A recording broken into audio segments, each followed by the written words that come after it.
Welcome to this tutorial on setting up a Vue.js project using Vue CLI.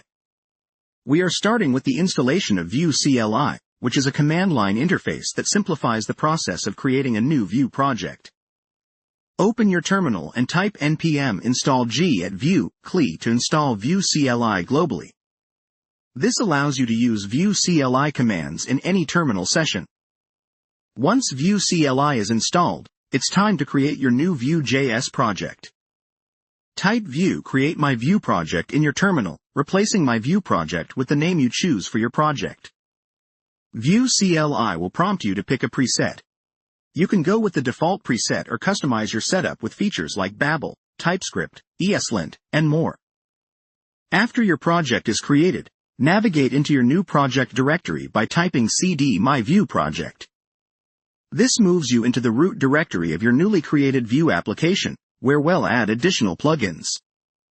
To handle navigation in your Vue project, we'll use Vue Router, a core Vue plugin. Type Vue add router to add Vue Router to your project. Vue CLI will automatically install the necessary dependencies and scaffold the basic router setup, including a sample route and a Vue component. Next up, let's add Vuex by typing Vue add Vuex.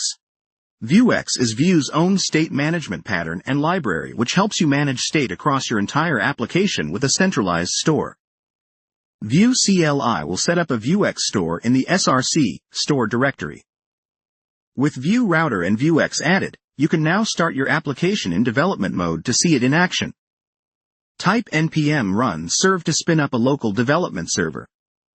By default, the server runs at http://localhost port 8080/.